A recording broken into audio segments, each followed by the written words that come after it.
My name is Amira Stone. I'm 28 years old, and 15 years ago, my own parents threw me out of their house when I was just 13.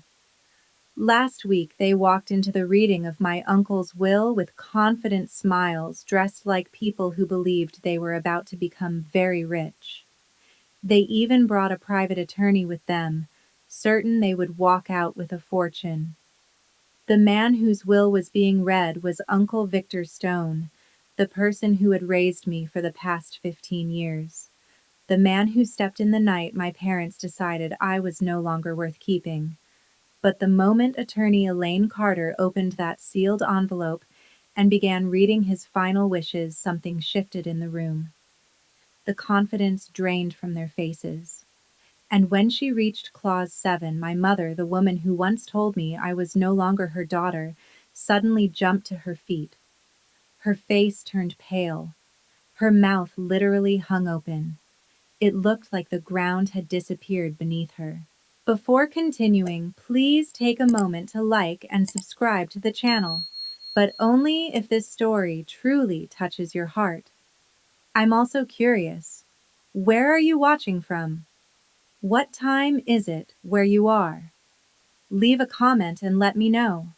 To understand why my mother reacted that way, we have to go back 15 years. Back to the summer of 2010. Back to when I was a 13-year-old girl who honestly believed I was the reason everything in my family went wrong. I grew up in a modest house in southeast Portland. Nothing fancy, just a narrow two-story home with peeling white paint and a yard that never quite grew grass evenly. But what I learned early in that house had nothing to do with money.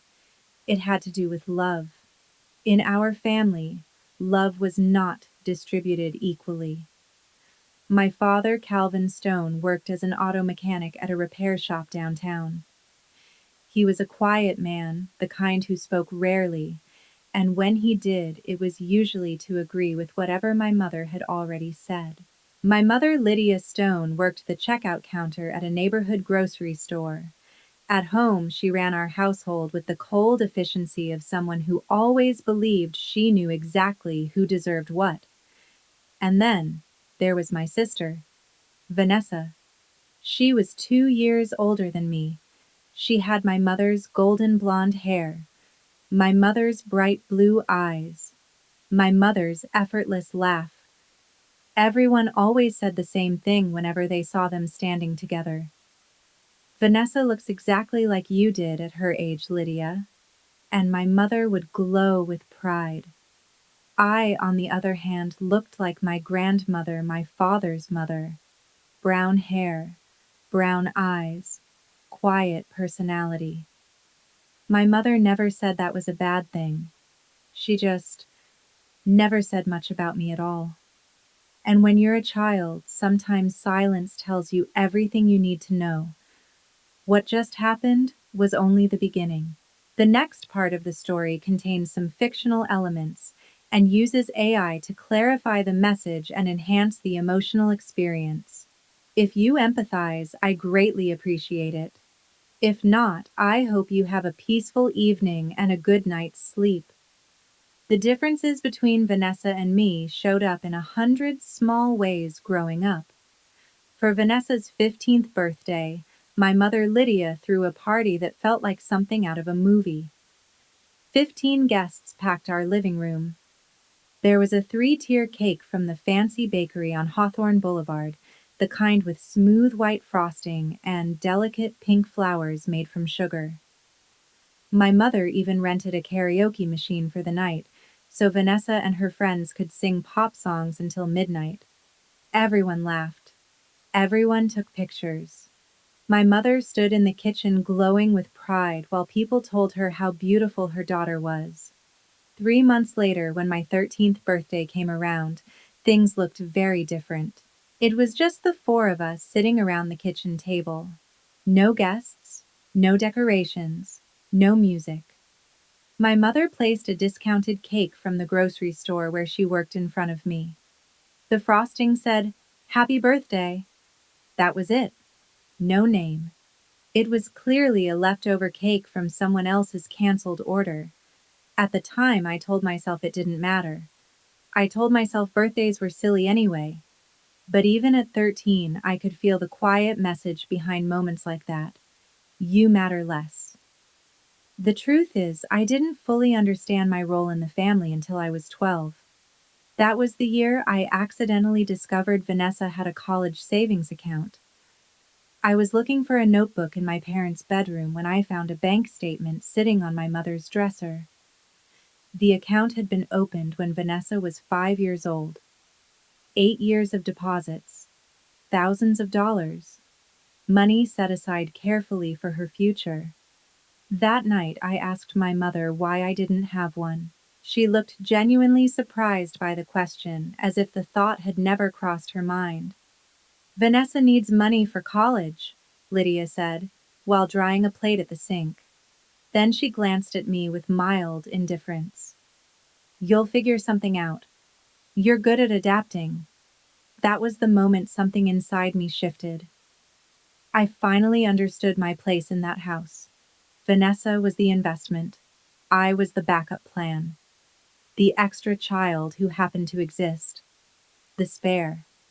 Everything changed during the summer of 2010.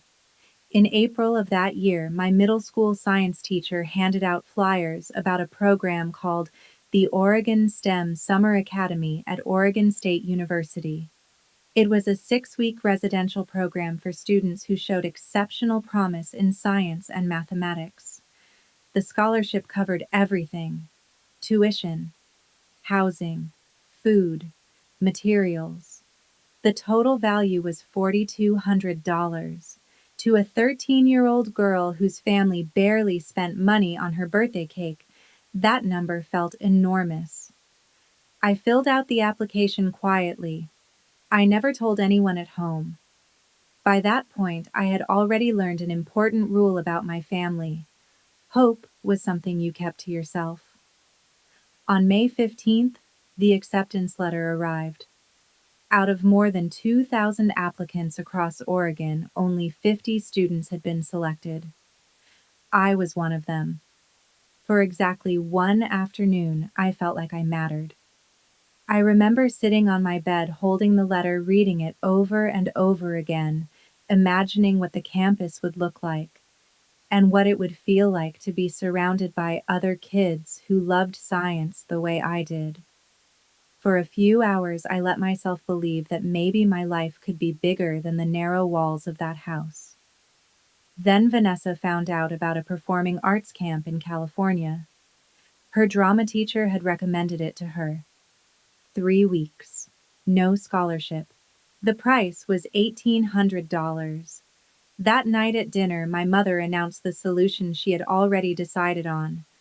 Amira, she said calmly while cutting her chicken, you're going to decline that science program. I looked up from my plate. What, we can't afford to send both of you to summer programs? Lydia continued as if she were explaining a grocery budget.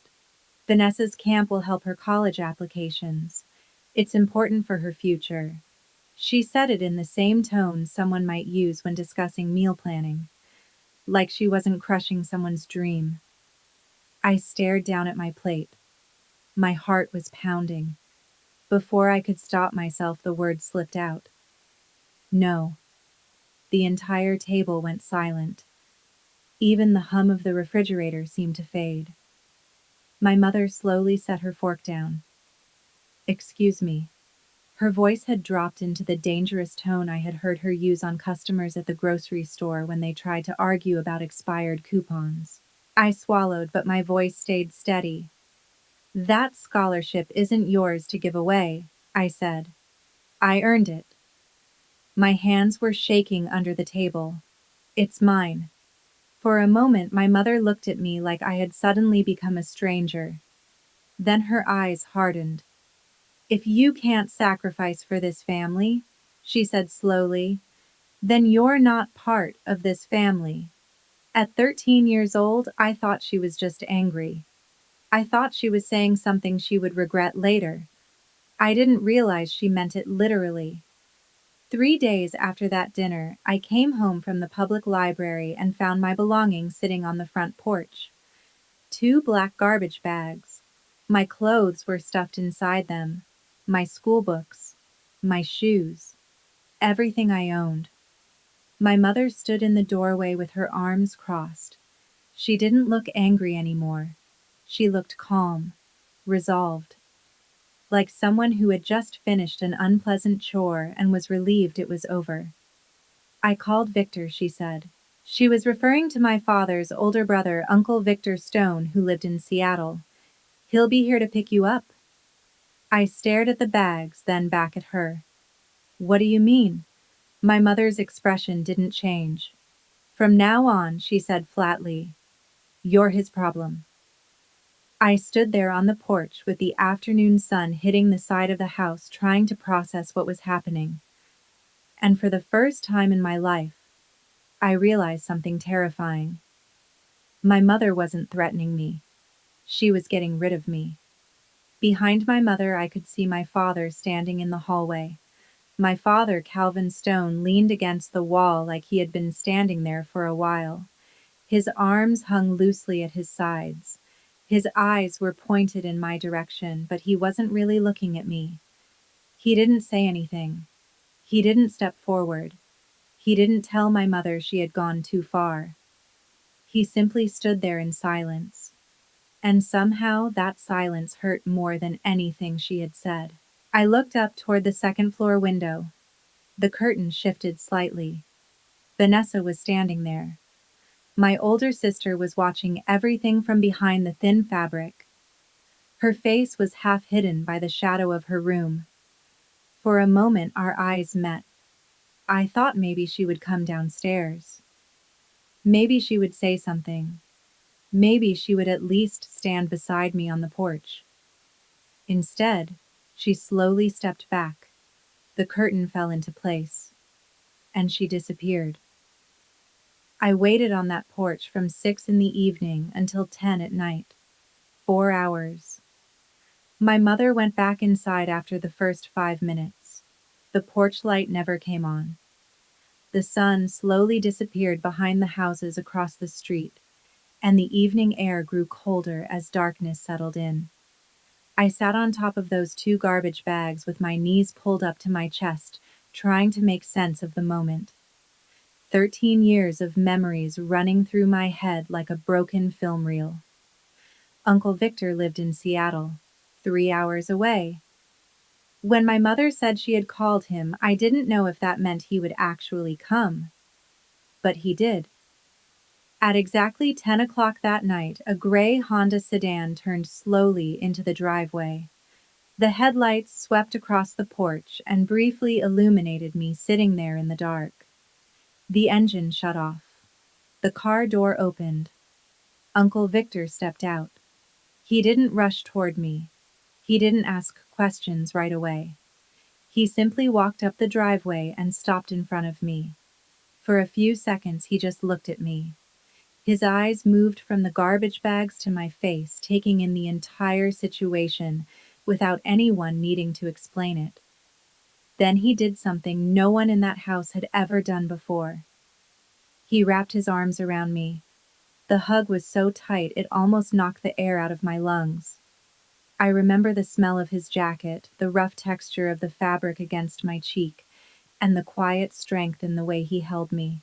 From now on, he said softly, "You have a home." Those 5 words changed the course of my life. That night we drove north toward Seattle. The highway was dark, the road stretching endlessly in front of us while rain tapped gently against the windshield.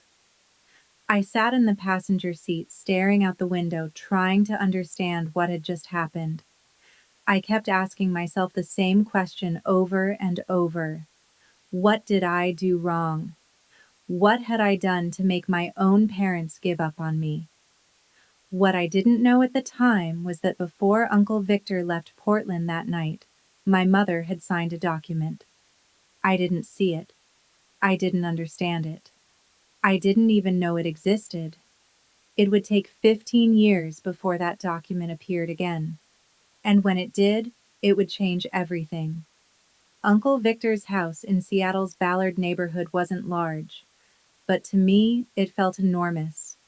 Compared to the cramped space I had grown up in, the place felt almost magical. The floors creaked softly when you walked across them. The living room smelled like old books and coffee.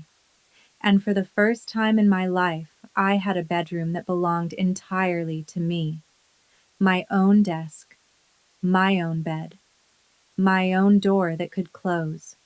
But the most important thing Uncle Victor gave me wasn't a room, it was belief. Victor Stone had built Stone Property Holdings from the ground up. Years earlier, he had worked double shifts for 6 straight years to save enough money to buy a small commercial office building in Seattle. That single building eventually turned into a growing real estate business. By 2010, he owned 8 commercial properties across the Seattle metro area. He had never married. He had never had children.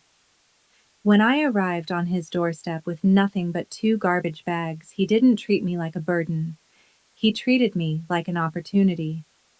Over the next 4 years, I threw myself into school. I studied harder than I ever had in my life. Not because anyone forced me to, because for the first time, someone believed I could succeed.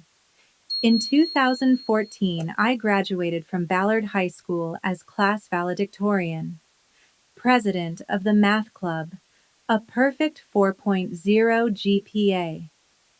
Uncle Victor sat in the front row during graduation with the biggest smile I had ever seen on his face. The University of Washington accepted me into the Foster School of Business with a partial scholarship. By 2018, I had earned my bachelor's degree in finance, graduating summa cum laude with a 3.94 GPA. During college, Uncle Victor gave me internship opportunities at Stone Property Holdings. I started with the most basic work imaginable: data entry, lease paperwork, tenant phone calls, property inspection reports. Slowly, he taught me every part of the business from the ground up. After graduating, I spent 18 months working at a large accounting firm called Mitchell and Parker. That experience helped me earn my CPA certification in 2019. 1 year later, Uncle Victor offered me a full-time position at the company as controller. By 2021, I had been promoted to chief financial officer.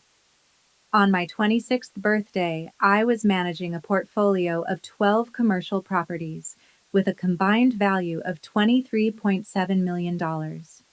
That morning, Uncle Victor sent me an email. I still have it saved. The subject line read, "To my daughter." The message itself was simple. You don't need to prove anything to the people who abandoned you, but you do need to prove to yourself that you are worthy. And you already have. Happy birthday, Amira.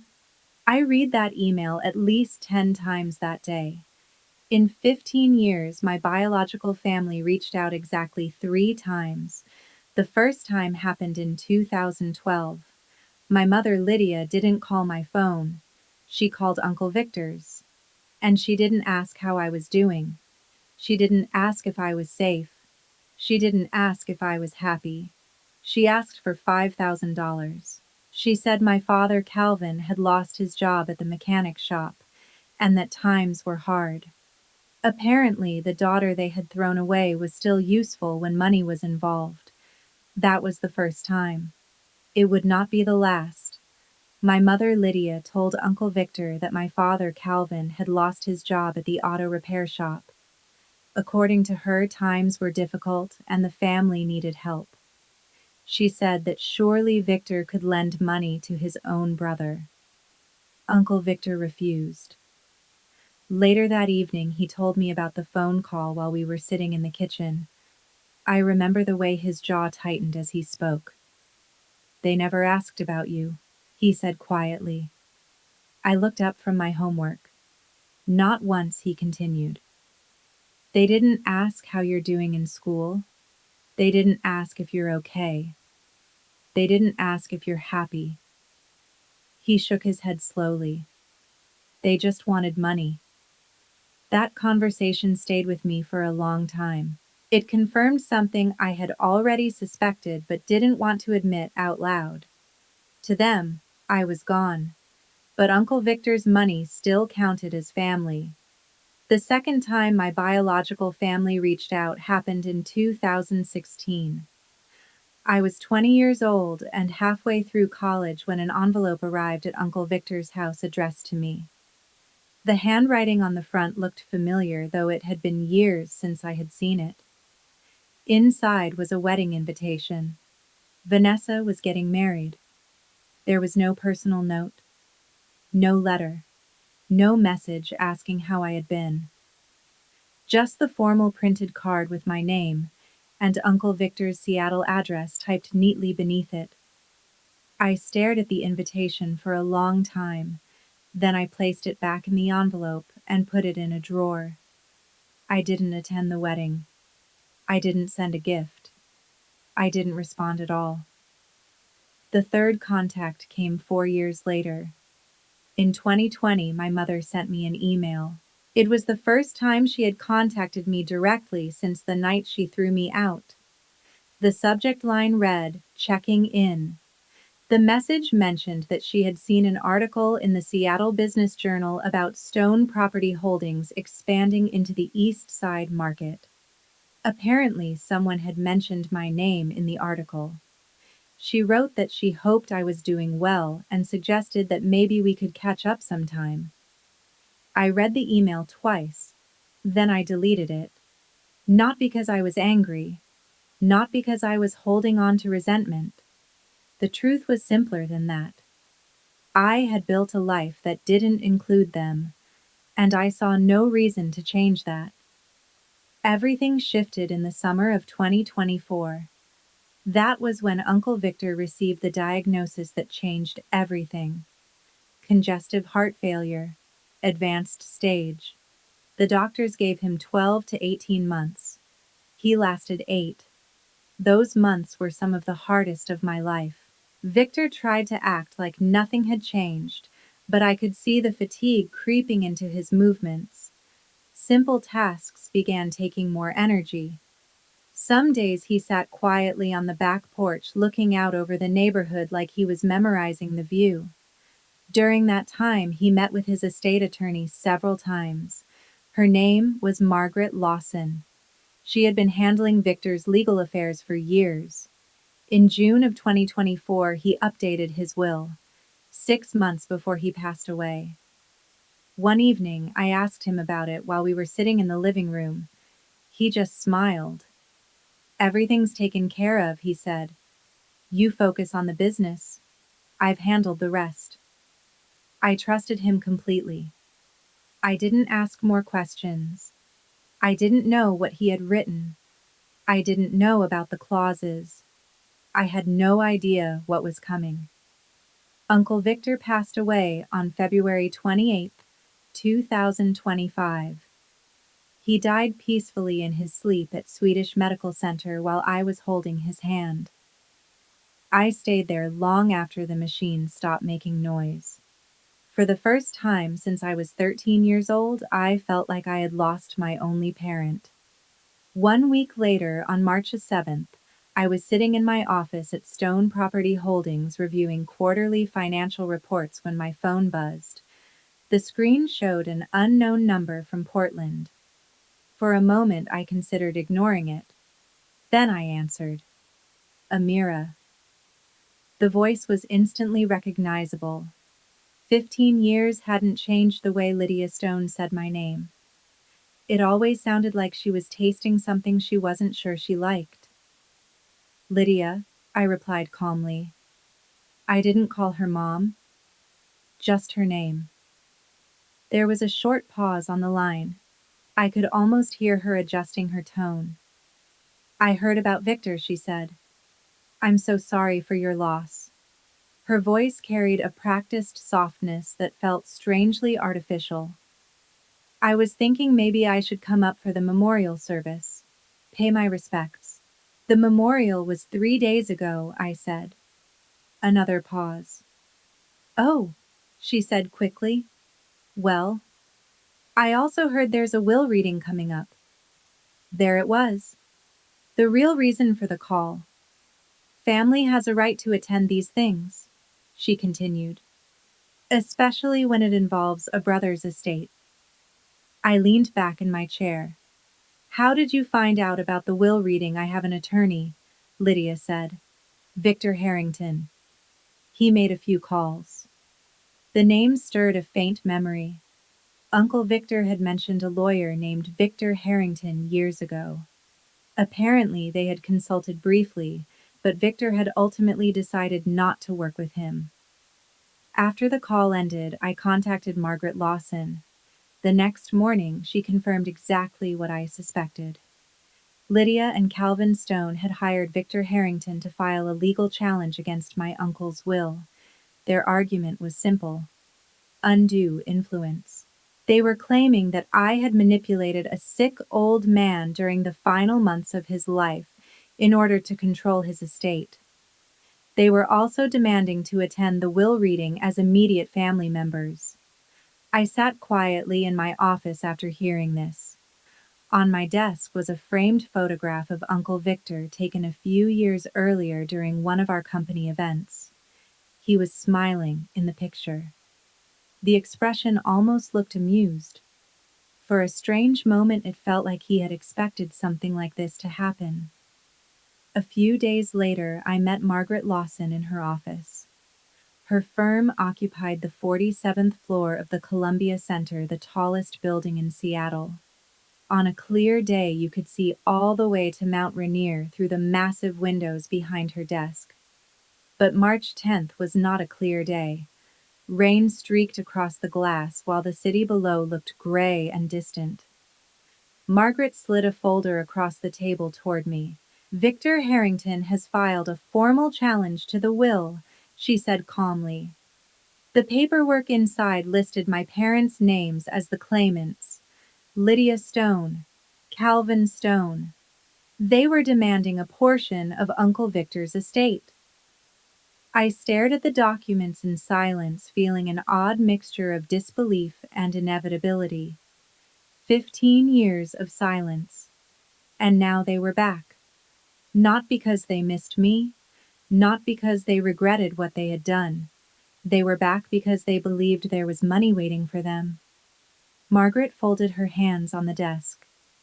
This could get complicated, she said. And she was right. Because what my parents didn't know yet was that Uncle Victor had prepared for exactly this situation. Margaret Lawson leaned back slightly in her chair as I finished reading the legal filing. The claim alleges undue influence, she said calmly. They are arguing that you isolated Victor from his family during his illness and pressured him to change his estate plan. I felt my stomach tighten as I scanned through the document again. Each paragraph twisted the story of my life into something unrecognizable. They're demanding 50% of the estate, Margaret continued. I looked up from the papers. 50%? She nodded. Their legal theory is that since Calvin Stone is Victor's only surviving brother, he should inherit under intestacy principles. At minimum, they argue he deserves a significant portion of the estate because of what they call the natural bonds of brotherhood. I let out a quiet, disbelieving laugh. Natural bonds, I repeated. Margaret watched me carefully. Calvin and Victor hadn't spoken for 8 years before I even came to live with him, I said. Did you know that? Margaret nodded slowly. I'm aware. Victor told me the entire history. She tapped the folder with one finger. But that's not the part that concerns me. She pulled out another document and slid it toward me. They don't actually need to win this case. I frowned. What do you mean? If this dispute goes to litigation, Margaret explained, the estate could be frozen for 12 to 18 months while the courts sort everything out. During that time, the properties still need to be managed. Tenants need support. Bills must be paid. Maintenance has to continue. She paused for a moment. A long legal battle could easily cost hundreds of thousands in legal fees. It could also destabilize the entire portfolio. Understanding began to settle in. So they're betting I'll pay them to go away. Margaret gave a small nod. That's exactly the strategy. She folded her hands on the desk. It's very common in estate disputes. I looked down at the filing again. In the section describing our family history, Lydia had written that I had abandoned my family and taken advantage of Victor's loneliness in order to gain control of his wealth. I stared at the words for several seconds. The woman who had thrown me out of the house when I was 13 was now claiming that I had abandoned her. Margaret broke the silence. Do you have any documentation from 2010? I looked up. Documentation. Anything that establishes what actually happened when you went to live with Victor. Any records, statements, reports. My mind flashed back to that night. The porch, the garbage bags, the 4 hours sitting in the dark, Victor's headlights turning into the driveway. I was 13, I said quietly. I didn't exactly keep records. Margaret studied me for a moment. Then she reached for the phone on her desk. Victor did. She dialed her assistant and requested a specific file number from the firm's archive storage. 20 minutes later, the assistant returned with a yellowed folder that looked like it had been sitting untouched for years. Margaret opened it carefully. Her eyes moved slowly across the pages inside. Then she looked up at me with an expression I couldn't quite interpret. Amira, she said gently, did you know about this? She slid the document across the desk toward me. I read the header. Voluntary relinquishment of parental rights and transfer of guardianship. Dated July 15th, 2010. My eyes moved slowly down the page. The document stated that Calvin Stone and Lydia Stone, being of sound mind, voluntarily relinquished all parental rights and responsibilities for their minor daughter Amira Stone. It further declared that full legal guardianship was being transferred to Victor Stone. At the bottom of the page were 4 signatures: my mother's, my father's, Uncle Victor's, and a notary public from King County. For a few seconds I couldn't breathe. They didn't just throw you out, Margaret said quietly. They legally gave you up. She tapped the document lightly. They signed away their parental rights. My hands were trembling as I held the paper. 15 years ago, I had been sitting on a dark porch with 2 garbage bags full of clothes. While I sat there waiting, my parents had been inside signing legal documents that erased me from their lives. What does this mean for their claim? I asked finally. Margaret's expression shifted slightly. It means Calvin Stone has no legal standing to challenge the will through familial connection. She pointed to the document. As far as the law is concerned, Calvin and Lydia Stone stopped being your parents the moment they signed this. The room fell silent. For a moment, I could almost hear the echo of that night 15 years ago. Margaret leaned forward again. I can offer you 2 possible paths forward. I looked up. Option 1, she said, we negotiate. She folded the document neatly back into the folder. I contact Victor Harrington and explain that their legal position is far weaker than they think. We offer a settlement somewhere between $500,000 and $1 million in exchange for them withdrawing their claim and signing a waiver against any future challenges. She paused. It would be fast, quiet, and it would avoid turning this into a public spectacle. I considered that for a moment. And the second option, Margaret's eyes held mine. We proceed with the will reading exactly as scheduled. She continued. They've demanded to attend as family members. We allow them to attend. Her voice grew slightly firmer. And then we present the evidence, the guardianship document, the history. Everything Victor wanted revealed if this situation ever occurred. She sat back in her chair. Victor anticipated this, Amira. My chest tightened. He left very specific instructions. Margaret looked down at the folder once more. He wanted the truth on record. That night, I went home to the house Victor had left me. Sleep was impossible. I sat alone in the living room, staring at the photos on the mantel. There were pictures of me at every stage of my life: high school graduation, college commencement, my first day working full-time at the company. In every photo, Victor was standing beside me with that same proud smile. There were no pictures of Calvin, none of Lydia, none of Vanessa. They had never existed in this house. As I sat there in the quiet, the weight of Margaret's question kept echoing in my mind. Settlement or truth? Pay them to disappear, or let the world see what really happened 15 years ago. And deep down, I already knew which one Victor would have chosen. Do you think the text revealing Lydia and Calvin relinquished their legal parental rights 15 years ago will completely reverse the balance of power when the will reading begins? If you agree, leave a 1 in the comments. Your opinion really matters here. I sat there for a long time staring at the photos on the mantel. High school graduation, college commencement, the day I received my CPA license, the morning I officially became CFO of Stone Property Holdings. In every single picture, Uncle Victor stood beside me with that same proud smile. But there were no photos of Calvin Stone, none of Lydia, none of Vanessa, not a single one. They had never been part of this life. I thought about something Victor wrote to me years earlier in that birthday email.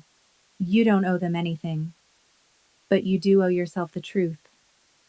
The next morning, at exactly 7 o'clock, I called Margaret Lawson. I want the will reading to proceed, I told her. No settlement. No buyout. Margaret was quiet for a moment. You're sure about this? She asked. If they want to show up, I said let them. I looked again at the photos on the mantel. But we're not hiding anything. Margaret let out a slow breath. Once this becomes public, there's no taking it back. They made it public the moment they filed their challenge, I replied. I'm just respecting their choice. The will reading was scheduled for Friday, March 14th, 2025, at 2 o'clock in the afternoon. 5 days away. The next few days passed in a blur of preparation. My best friend, Elena Ramirez, spent most of that week in my office helping organize everything. Elena had joined Stone Property Holdings 3 years earlier as the company's HR director, but she had quickly become much more than a coworker. She was one of the only people who knew the full story of my childhood. On Wednesday evening, she looked up from her laptop with a raised eyebrow. 47 emails, she said. 47. She nodded. Victor sent you 47 emails over the past 10 years talking about your relationship and explaining why he distanced himself from Calvin. She turned the screen toward me. The emails painted a very clear picture.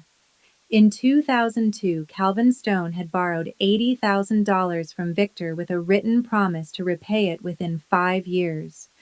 23 years had passed. Not a single dollar had been returned. That broken promise had fractured their relationship long before I ever entered the picture.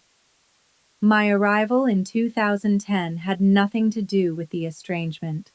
The damage had already existed for 8 years. Elena then opened another file. These are the company performance reports from the last 3 years. Under my leadership as CFO, the value of the Stone Property Holdings portfolio had grown from $17.7 million to $23.7 million. a 34% increase. Occupancy rates averaged 96% across all properties. Tenant satisfaction scores were the highest in the company's history. Elena leaned back in her chair. If anyone tries to claim you manipulated Victor to get control of the company, she said these numbers tell a very different story. On Thursday evening, I met with Dr. Melissa Hart. I had been seeing her since my early 20s. Her office was quiet, softly lit, and smelled faintly of lavender. She listened patiently while I explained everything that had happened. Then she asked a simple question. Remember why you're doing this? I leaned back in the chair. I'm not seeking revenge. Dr. Hart nodded. You're closing a chapter, she said. There's a difference. I hesitated. What if I feel satisfaction when they realize they've lost? She smiled gently. That's called justice. She folded her hands in her lap. Feeling validated when the truth comes out isn't cruelty. The real question is what you do after that moment. Later that night, I drove home through Seattle's rain-slicked streets, thinking about her words. When I got home, I stood in front of the bathroom mirror for a long time. She has no power over you anymore, I told my reflection quietly. Only you get to decide your story now. Friday was coming, and for the first time in my life, I felt ready. Let me pause for a moment. If you've made it this far and you're wondering how everything unfolded during the will reading, drop a comment with your prediction. What do you think Lydia Stone did when she walked into that room? And if this story resonates with you, especially if you've ever had to set boundaries with family, make sure you subscribe, because we're about to reach the moment everything changes. Now let's go back to that Friday afternoon. The Morrison and Lawson conference room sat on the corner of the 47th floor of Columbia Center. Massive floor-to-ceiling windows surrounded the room, offering a panoramic view of Elliott Bay and the Olympic Mountains beyond. On a clear day, the view was breathtaking. But on March 14, 2025, the sky was heavy with clouds. The water below looked dark and steel gray. And inside that conference room, something far more dramatic than the weather was about to unfold. On a clear day, the view from the 47th floor of Columbia Center could stop you in your tracks. Mountains in the distance, Elliott Bay stretching toward the horizon, ferries moving slowly across the water like quiet white lines. But on March 14, 2025, the sky was completely overcast. The water below looked dull and steel gray. It matched my mood perfectly. I arrived 15 minutes early at exactly 1:45 p.m. I was wearing a navy blue tailored suit. Clean lines, simple cut. Professional without trying too hard. My hair was pulled back into a neat bun. Uncle Victor had once told me something I never forgot. The most powerful person in the room is usually the one who doesn't feel the need to announce themselves. I kept that in mind as I stepped into the conference room. The room was large enough to seat about 20 people at the main table with additional chairs placed neatly along the walls for observers. When I entered, 14 people were already present. Margaret Lawson sat at the head of the table with two junior associates beside her, quietly organizing documents. Near the window sat Thomas Green, the senior auditor from Mitchell and Parker. He had handled Victor's financial accounts for nearly a decade. Three representatives from charitable organizations were seated together along the far side of the room: Seattle Children's Hospital, Habitat for Humanity Northwest, the Olympic National Park Foundation. Victor had been a major donor to all three for more than 20 years. 5 senior staff members from Stone Property Holdings sat near the door. They had worked with Victor for years and had known me since my earliest days as an intern. Margaret noticed me as soon as I entered. She gave a small nod and gestured toward a seat at the center of the table directly across from where she would be reading the will. I walked over calmly and sat down. In front of me, I placed the folder Elena had prepared containing every document we might need. Through the glass wall of the conference room, I could see the elevator lobby outside. At exactly 2:03 p.m., the elevator doors opened. My mother stepped out first. Even from across the floor, I could tell she had dressed carefully for the occasion. Lydia wore a black dress and a pearl necklace, her makeup perfectly done. Behind her came my father, Calvin, my sister, Vanessa, and a tall man carrying an expensive briefcase. Their attorney, Victor Harrington. The show was about to begin. Lydia Stone entered the conference room as if she owned it. That had always been her style, projecting confidence she hadn't earned, claiming authority no one had given her. The black dress looked brand new.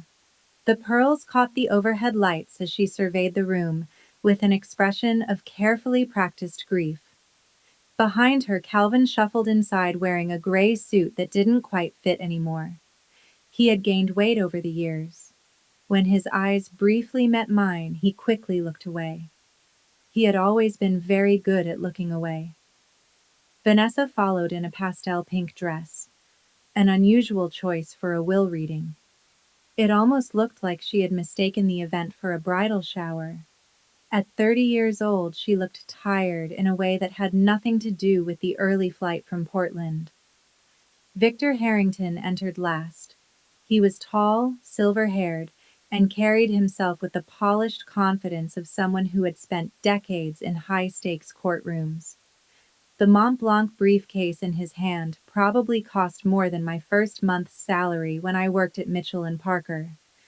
Lydia's gaze swept the room until it landed on me. "Ah!" she said loudly. "You're here already." I remained seated. "Lydia," I replied. "Not Mom. Just Lydia." For a split second she hesitated. Something flickered across her face before she quickly recovered. "I was hoping we could speak privately before this starts," she said. "Family matters should be handled by family." "The proceedings begin in 2 minutes," I said calmly. "I'm sure whatever you want to say can wait." Margaret Lawson stood up from her seat. "Mrs. Stone, Mr. Stone, Ms. Stone, Mr. Harrington," she said professionally. "There are chairs arranged along the wall for attending parties. The main table is reserved for beneficiaries and estate representatives." Lydia's jaw tightened. She had clearly expected to sit at the center of the room. Instead, she was being directed to the sidelines. She wasn't even at the table. But Lydia Stone never accepted humiliation quietly.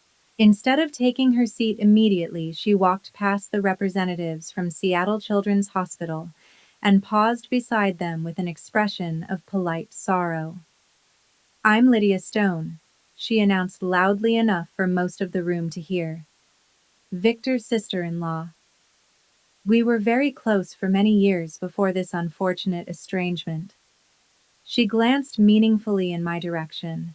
The hospital representative, a woman in her 50s named Dr. Eleanor Price, simply nodded politely without responding. But Lydia wasn't finished. "It's tragic," she continued, "how some people enter a family and cause division. Victor was such a generous man. Perhaps too trusting." I kept my eyes on the folder in front of me. I didn't respond. I had learned long ago that Lydia thrived on reactions.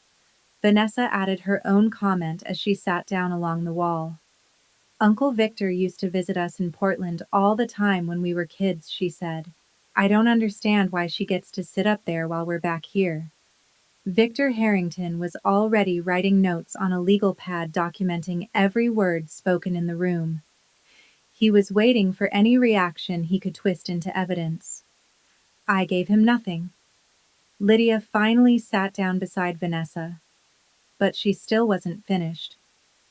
As Margaret arranged the final pages of the will at the head of the table, Lydia spoke again, her voice cutting through the quiet room.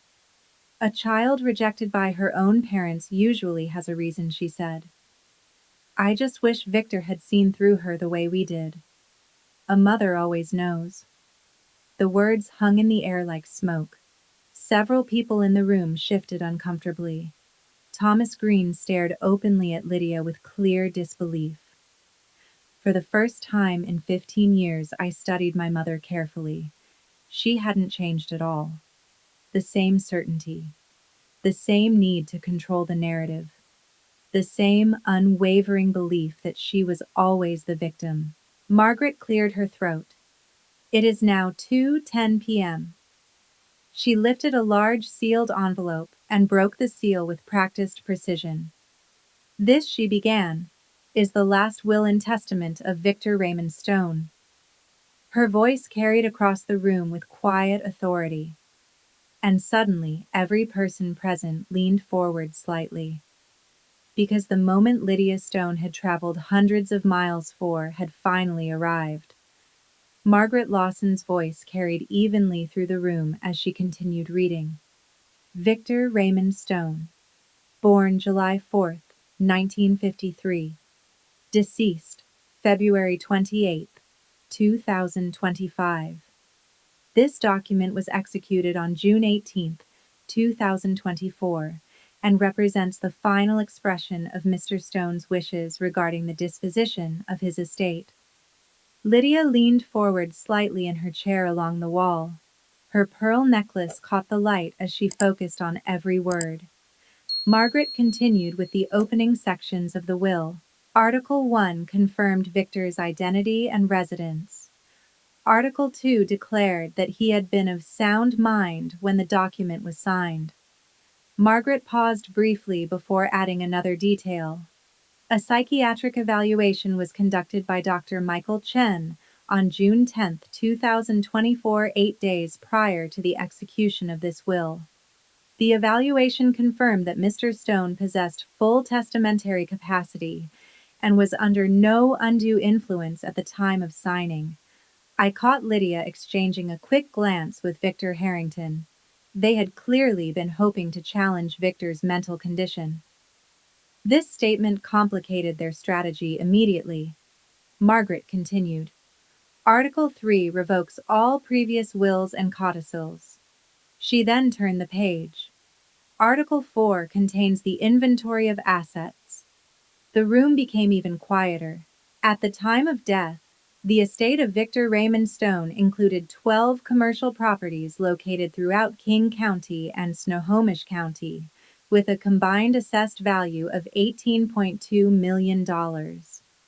Vanessa leaned toward Lydia and whispered quietly, "That's almost 24 million." Margaret continued reading. Investment accounts containing diversified equity holdings valued at approximately $4.1 million. Cash and liquid assets totaling $1.4 million. Lydia's eyes moved quickly, calculating. Margaret looked up briefly. The will contains 47 pages. She adjusted her glasses and turned to the next section. I will now proceed to Article 5, which addresses specific exclusions and explanations. She cleared her throat. Article 5 regarding Calvin Stone, brother of the deceased. Lydia actually smiled. She wouldn't be smiling for long. Margaret began reading Victor's words. I make no provision in this will for my brother Calvin Stone for the following reasons which I wish to be read aloud and entered into the record. Lydia's smile faltered. Margaret continued. First, in March of 2002, Calvin Stone borrowed $80,000 from me with a written promise to repay the full amount within 5 years. 23 years have passed. Not $1 has been repaid. I retain the original promissory note as documentation. Calvin's face went pale.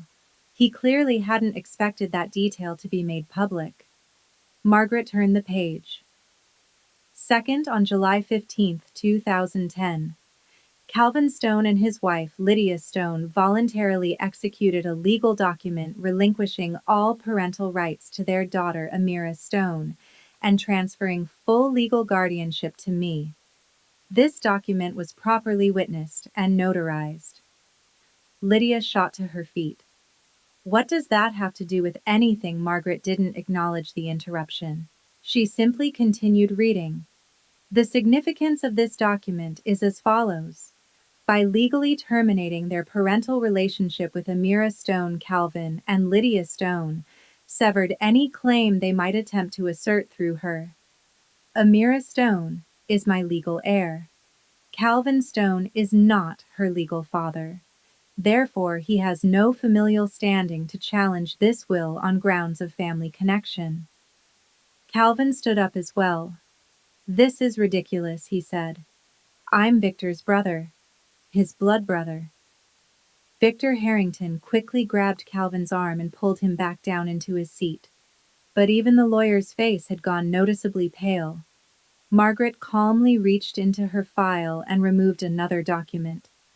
For the record, she said, the original relinquishment of parental rights is on file with King County Family Court under file number 2010GH5847. I have a certified copy here available for examination. She placed the document on the table. Lydia stared at it like it might explode. She remained standing. The calm mask she had worn when entering the room was cracking visibly. This is insane, she said, her voice rising. That paper means nothing. We're still her family. Margaret's voice stayed steady. Mrs. Stone, I must ask you to take your seat. Disrupting the reading of a will is a matter the court takes seriously.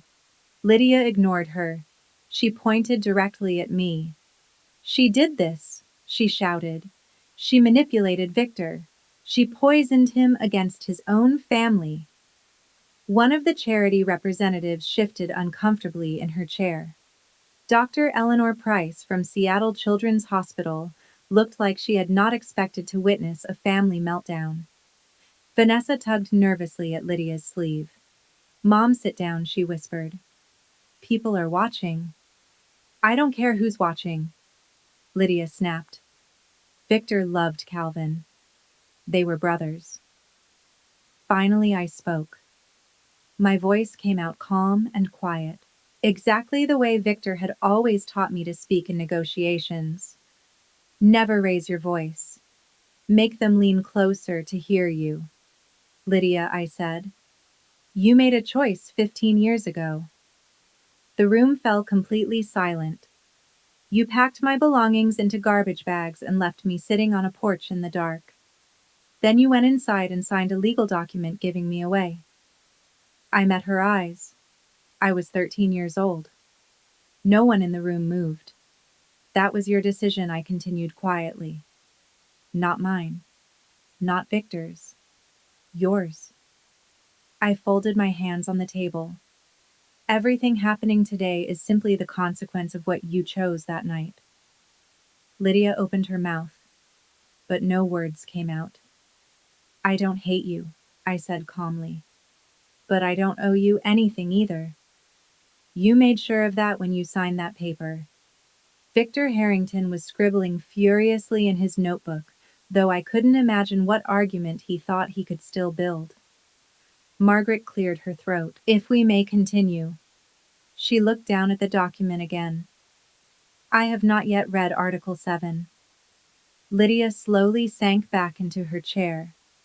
But Article 7 was the moment that would destroy whatever hope she had left. Margaret turned to page 12. She paused. Then she read the line that would change everything. Article 7. Designation of sole beneficiary. The entire room seemed to hold its breath. I hereby bequeath the entirety of my estate, including all real property, investment accounts, liquid assets, and personal effects, to my legally adopted daughter, Amira Stone. The word adopted echoed in the room like a thunderclap. Lydia's face turned completely white. Not pale. White. like all the blood had suddenly drained from her body. Adopted Calvin's voice sounded hoarse, like the word itself had scraped his throat on the way out. Since when Margaret Lawson didn't rush her answer. Her voice remained as calm and precise as it had been since the beginning of the reading. Mr. Victor Stone formally adopted Amira Stone on September 12, 2012, when she was 15 years old. The adoption was finalized in King County Family Court under file number 2012 AD 3291. She turned another page. As Mr. and Mrs. Calvin Stone had already legally relinquished their parental rights in 2010, no additional consent was required. Vanessa stared at me from across the room. So you're not even related to us anymore?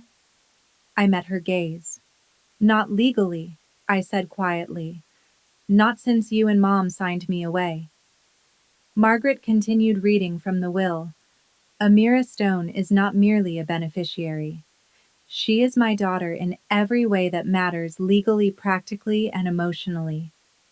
Her voice softened slightly as she read Victor's words. She has worked beside me for years. She has proven her competence, her integrity, and her dedication to the business we built together. I trust her completely to continue the work I began. The room remained silent. There is no one more deserving of this inheritance. And there is no one I love more. My vision blurred. I blinked hard, trying to clear the tears that had suddenly filled my eyes. Victor had never shown me the full language of that clause. He had kept it hidden, waiting for this moment. Lydia shook her head slowly, like someone trying to wake from a nightmare. This can't be legal, she whispered. She turned toward their lawyer. Victor, tell them this can't be legal. Victor Harrington didn't respond. He was staring down at his legal pad, his pen completely still. The confidence he had carried into the room was gone. He knew the case was already collapsing. Margaret reached into her folder and removed a smaller sealed envelope. There is one more item, she said. Mr. Stone left a personal letter addressed to Amira. He instructed that a portion of it be read aloud during this proceeding if Amira consents. I nodded slowly. My throat was too tight to trust my voice. Margaret opened the envelope carefully and unfolded a single sheet of paper. I recognized Victor's handwriting instantly, the same handwriting that had appeared on birthday cards, sticky notes, and the dozens of encouraging emails he had sent me over the years. Margaret began reading. Amira. If this letter is being read aloud, it means events unfolded exactly as I expected. Lydia made a small sound in the back of her throat. Margaret continued. Your biological family has arrived hoping to claim money they never earned from a man they never cared about. I am sorry you have to go through this. She paused briefly before continuing. But I also know you are strong enough to handle it. The room remained perfectly still. You came to me as a wounded child. A child thrown away by people who should have protected you. My chest tightened as the words filled the room. But you refused to let that define your life. You transformed pain into determination, loneliness into independence, rejection into resilience. Margaret's voice softened further. I have never been more proud of anyone in my entire life. The tears were running freely down my face now. I didn't bother trying to hide them. I did not save you, Amira, the letter continued. You saved yourself. I simply gave you a place where you could do it. Margaret looked down at the page. Everything you achieved, your education, your career, your character, you earned all of it. Her voice grew firm again as she finished the paragraph. I am leaving you my estate not because you need it, but because you deserve it. and because I know you will use it to help others the way I tried to help you." My hands trembled slightly as I wiped the tears from my cheeks. Margaret continued reading the final lines. "Do not allow anyone to make you feel guilty for surviving them. Do not allow them back into your life unless it is your choice. You owe them nothing. You owe yourself everything. I love you, Amira. Forever, your father, Victor." Silence filled the conference room. For a moment, no one moved. Then Lydia stood up again. But this time, her voice sounded different. The anger had disappeared. In its place was something that tried to sound like wounded motherhood. "Amira, sweetheart," she said softly. "I know things were difficult when you were young. I made mistakes. I admit that now." She clasped her hands together. "But we're still blood. We can work through this.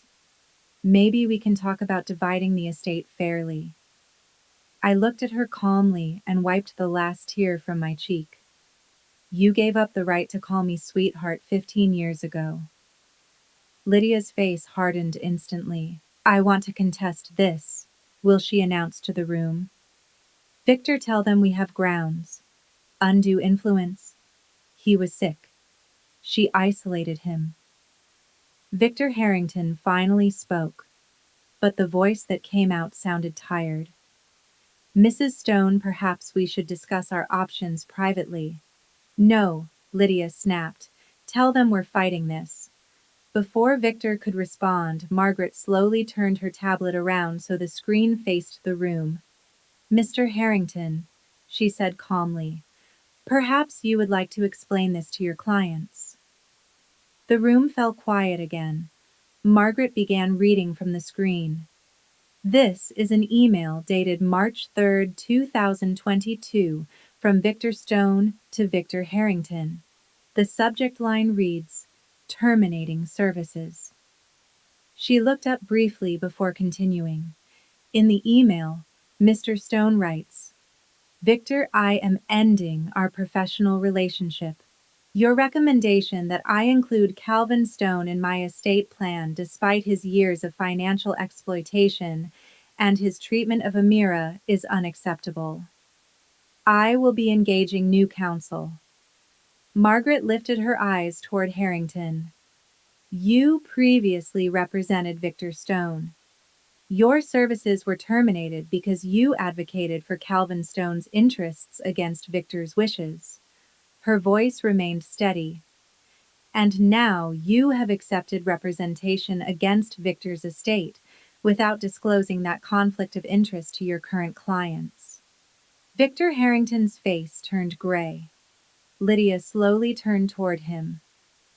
"You told me we would win." He didn't answer. Instead, he abruptly stood up and grabbed his briefcase. "I need to review these documents," he said stiffly. "We should discuss this privately." "Discuss what?" Lydia's voice rose sharply. "You're leaving?" Victor Harrington didn't reply. He simply walked toward the door with stiff, hurried steps. "Victor," Lydia shouted after him. But he was already gone. The conference room door closed behind him with a quiet click. Lydia stood frozen in the middle of the room, abandoned by her own lawyer in front of everyone she had hoped to impress. Calvin sat slumped in his chair, staring down at the floor. He had followed Lydia's lead his entire life, and now she had led them both straight off a cliff.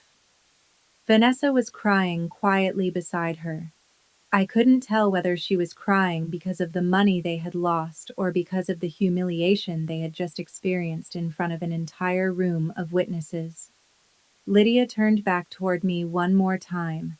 The mask she had worn since walking into the room was completely gone now. The confident expression, the carefully rehearsed sorrow, the quiet arrogance.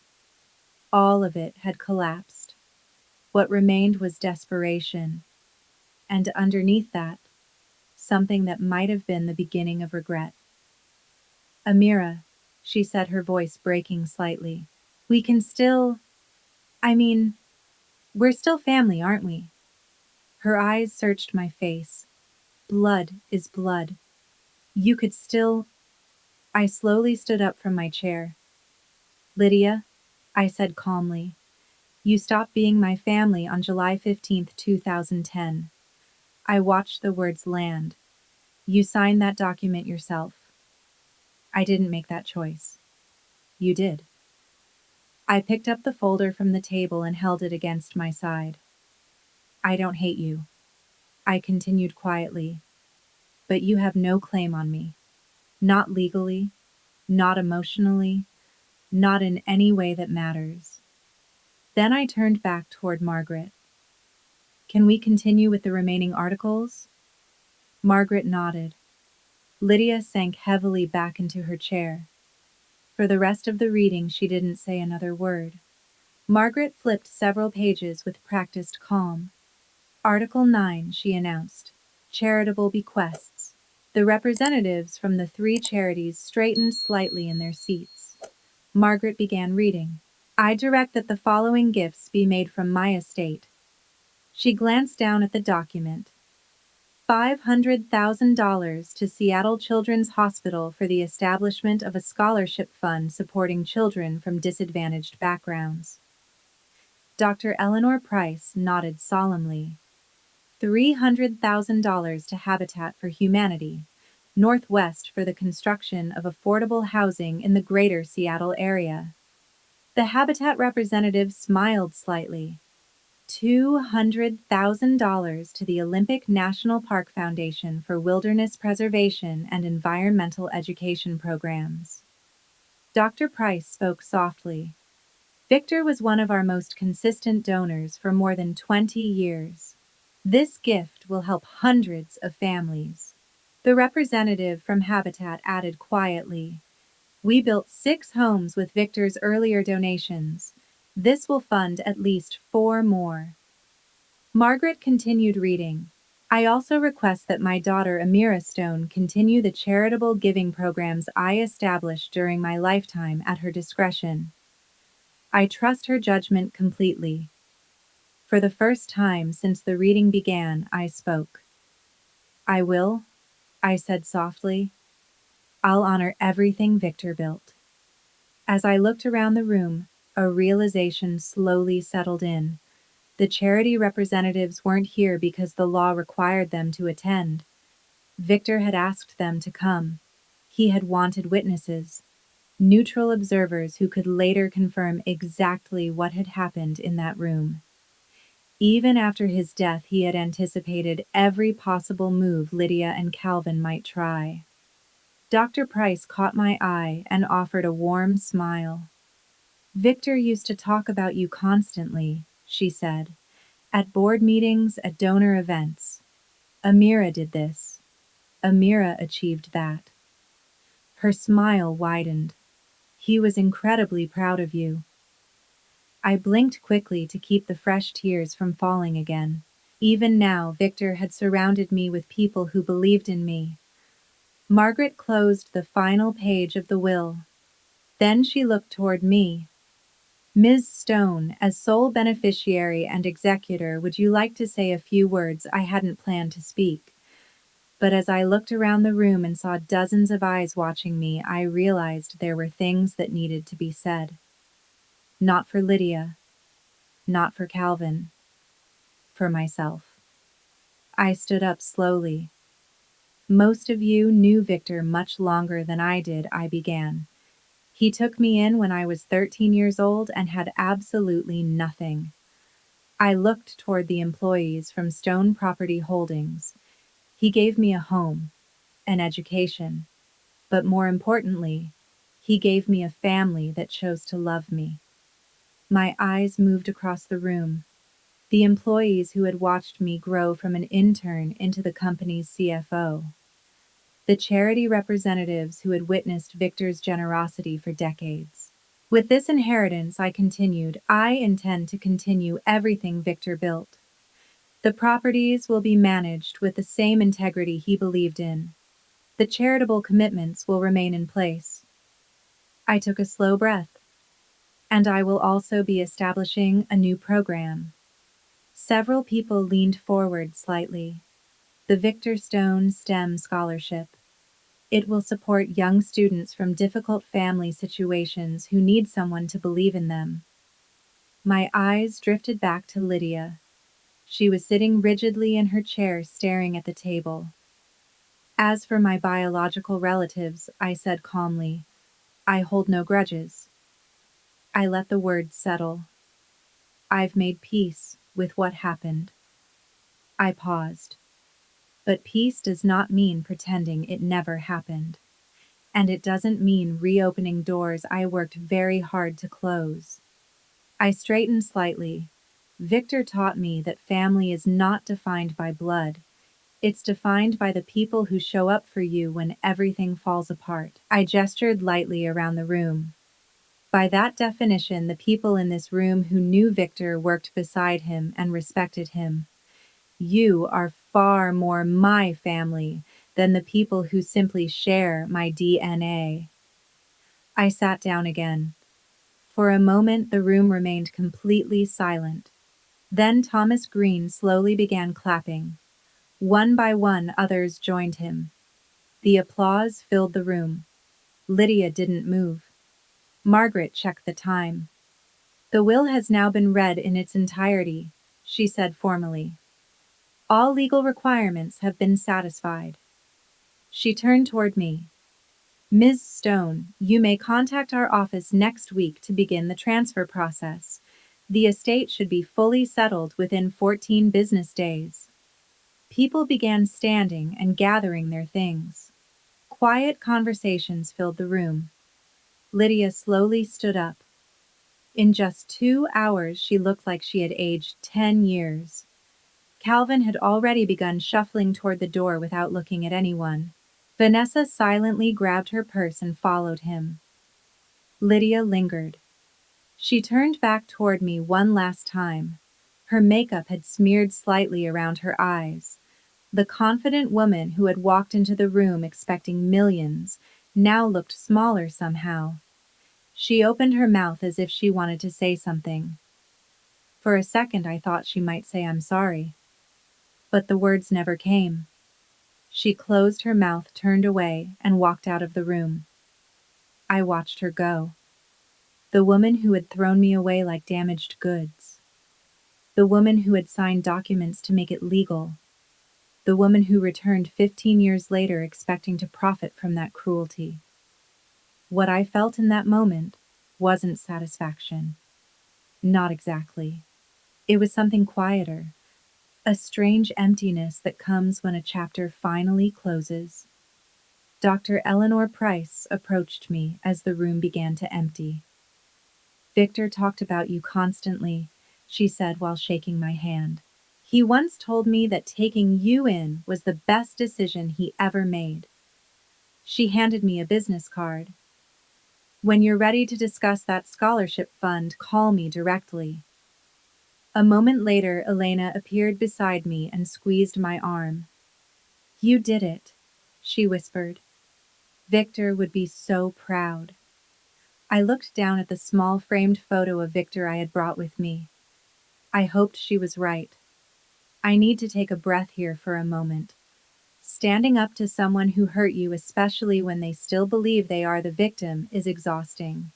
1 week after the will reading, Margaret Lawson filed a formal complaint with the Washington State Bar Association. The subject of the complaint was Victor Harrington and his ethical violations. I didn't ask Margaret to do it.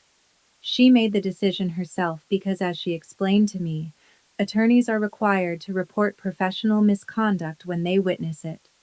The complaint listed 3 specific violations. First, conflict of interest. Harrington had previously represented Victor Stone and had gained confidential knowledge about Victor's estate planning. Second, failure to disclose.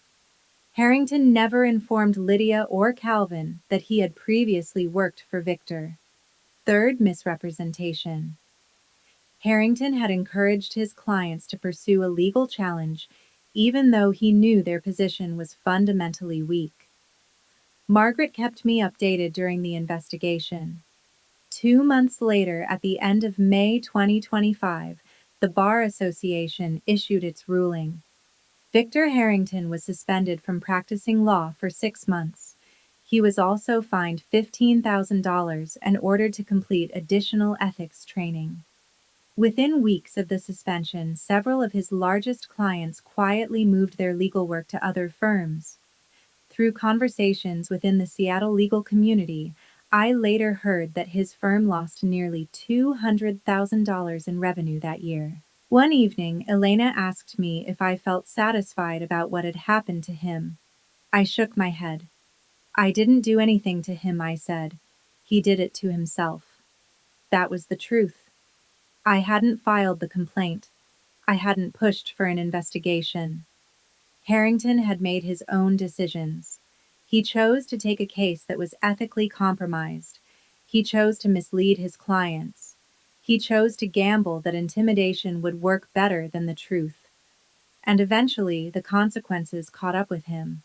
Some people build their own prisons. 3 weeks after the will reading, an email appeared in my inbox.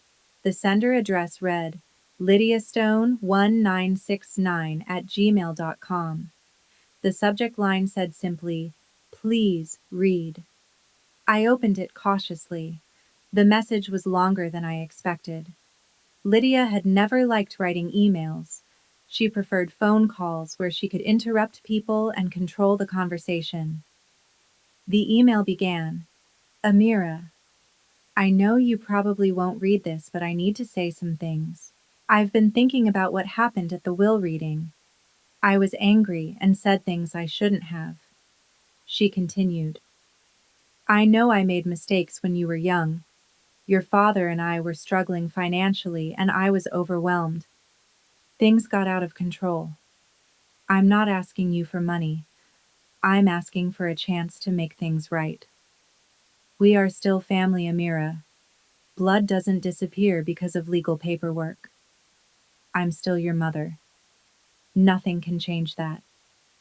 Can we talk?" I read the email 3 times. Then I called my therapist, Dr. Melissa Hart, and read it to her over the phone. "What do you notice about the message?" she asked. I thought about it for a moment. "She admits mistakes," I said slowly, "but she never actually says what the mistakes were." Dr. Hart waited. "She blames circumstances, financial stress, being overwhelmed." I continued. "She says she's not asking for money, but then immediately talks about rebuilding the relationship. And she still calls herself my mother," I added quietly, "even though she signed away that right." Dr. Hart asked the most important question. "What do you want to do?" It took me 2 days to write my response. It was only 4 sentences long. "Lydia, I read your email. I forgave you a long time ago, but that forgiveness was for my own peace, not for reconciliation. I don't want a relationship with you. Please don't contact me again." She never replied, and surprisingly, I didn't feel guilt, only clarity. 2 months later, another message arrived. This time, it wasn't an email. It was an actual letter. The envelope looked slightly wrinkled and carried a Portland postmark. The return address listed the name T. Warren. Vanessa had taken her ex-husband's last name when she married. I opened the letter carefully, expecting another attempt to manipulate me. Instead, I found something very different. "Amira, I'm not writing to ask you for anything. I don't want money. I don't want forgiveness. I just need to say something I should have said 15 years ago." My hands tightened slightly as I continued reading. "The night Mom and Dad kicked you out, I was watching from my bedroom window. I saw you sitting on the porch with those garbage bags. I watched you sit there for 4 hours. The words blurred for a second. I saw you alone in the dark, and I didn't come downstairs. I could have. I was 15. I could have brought you water or sat with you or told you I was sorry. But I didn't. I just stood behind the curtain like a coward. And that moment has haunted me ever since." The letter continued. Every time Mom talked about you, after that blaming you for everything, I remembered that window. I remembered that I did nothing. I'm not asking you to forgive me. I'm not asking for a relationship. I just needed you to know that I understand now that I failed you. You deserved better from your sister. I read the letter 4 times. It was the first honest thing anyone in my biological family had ever said to me. I didn't respond right away. I needed time to think about what that honesty meant. But for the first time in 15 years, when I thought about Vanessa, I didn't feel only distance. 4 months after the will reading, I finally wrote back. Dr. Hart had helped me think through what I truly wanted, not what would make me look generous, not what society expected, what I genuinely wanted. The answer surprised me. I didn't want to shut Vanessa out completely. Her letter had contained something no one else in my family had ever offered: accountability. No excuses, no requests, just the truth. But trust does not rebuild overnight. So I wrote back with conditions. Vanessa, I read your letter many times. I appreciate that you acknowledged what happened without excuses. That took courage. I am not ready for a full relationship, but I am open to cautious contact under certain conditions. I continued writing. First, there will be no communication through Lydia or Calvin. I have ended contact with them permanently. Second, there will be no discussion about money inheritance or anything connected to Victor's estate. Third, I reserve the right to end any conversation without explanation. If I stop responding, you must respect that. If those boundaries work for you, we can start with a short video call once a month. 15 minutes. Low pressure. If that goes well, we can slowly build from there. 3 days later, her reply arrived. One word: accepted. Our first video call was scheduled for a Saturday afternoon in September 2025, 6 months after the will reading. I sat in my home office with my laptop open, watching the clock slowly approach 2 o'clock. My heart was beating faster than it had during the will reading, because confronting an enemy is one thing. Allowing someone back into your life, even cautiously, is something else entirely. This felt more dangerous somehow. Standing up to Lydia during the will reading had been about defending myself from an attack. That kind of strength was straightforward. You put up a wall and hold your ground. But this was different. This was about lowering the wall just enough to see what was on the other side. The video call connected. Vanessa's face appeared on my laptop screen. She looked different than she had at the will reading. There was less makeup, less effort to appear polished. She looked tired, but there was something else there too. Something more honest. Hi, she said quietly. Hi. For a moment, we just stared at each other. 15 years compressed into a small rectangle on a screen.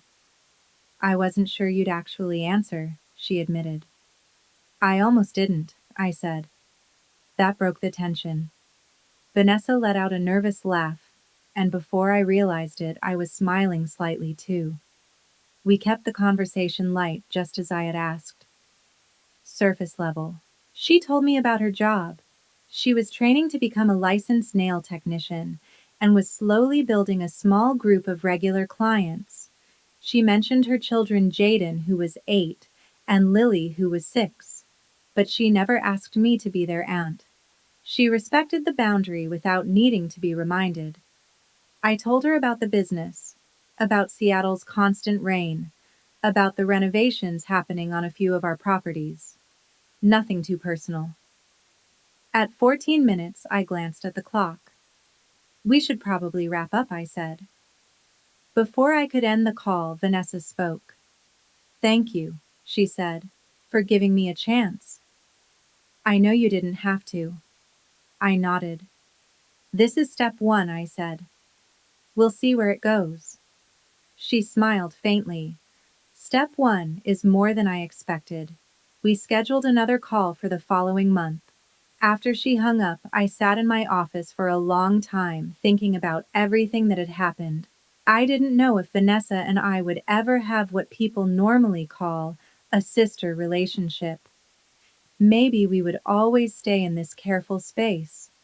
But something important had changed. For the first time in my life, I was the one deciding what happened next. That power meant more to me than the inheritance. 1 year later, March 14th, 2026.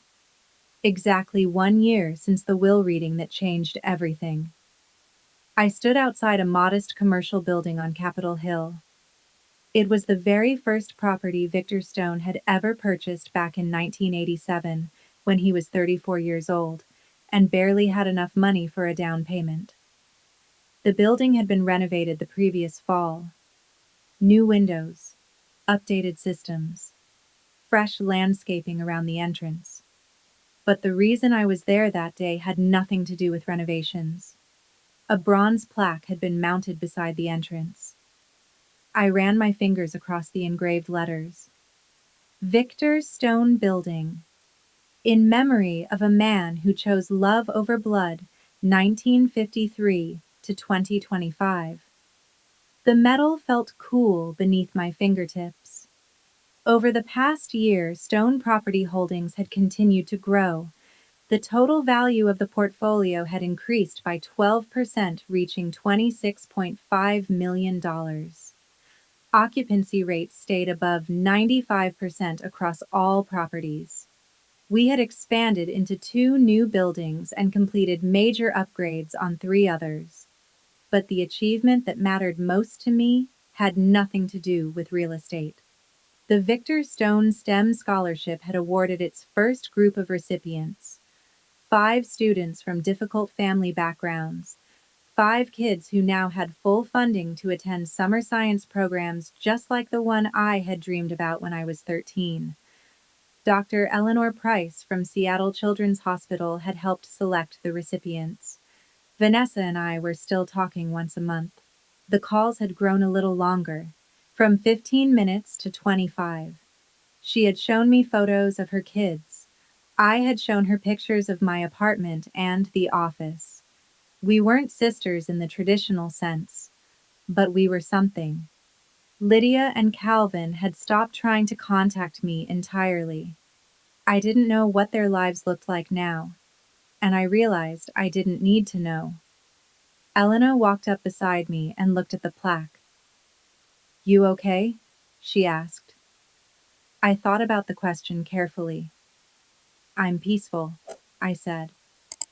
Elena smiled. "That's even better than happy." Victor had taught me something that took years to fully understand. Family is a choice. And for the first time in my life, I had chosen myself.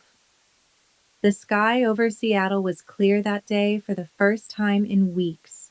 The mountains were visible in the distance. If I look at my own story through a psychological lens, there's a concept called conditional self-worth. It's the belief that you are only valuable if certain people approve of you. For the first 13 years of my life, I believed that. My mother's indifference felt like proof that I didn't matter. But what saved me wasn't Victor's money. It was his unconditional acceptance. He saw me for who I was, not for who someone else expected me to be. And that made all the difference. If there's one thing I hope you take away from this story, it's this. You don't need anyone's permission to know your own worth. And you have every right to set boundaries, even with family, even with parents, even with blood. Forgiveness is something you give yourself. Reconciliation is something you choose. Those are 2 very different things. And no one else gets to decide which one you offer. For a long time, I believed my worth depended on whether certain people chose me or not. Life eventually taught me a different lesson. Your value is never determined by the people who reject you. It's determined by how you rise, build your own life, and decide who truly deserves a place in it. Some relationships need to be forgiven so your heart can move forward, but forgiveness doesn't mean reopening doors that once caused you pain. If you were in my situation, what would you choose to do? Would you keep chasing approval from people who never truly saw you, or would you start building a life with those who genuinely respect your worth? I'd love to know where you're listening from right now, so leave a comment and tell me. And if this story meant something to you, consider subscribing, liking, or sharing this video. A simple action from you might help this story reach someone who needs to hear it today. Sometimes one shared story at the right moment can change the way a person sees their own life.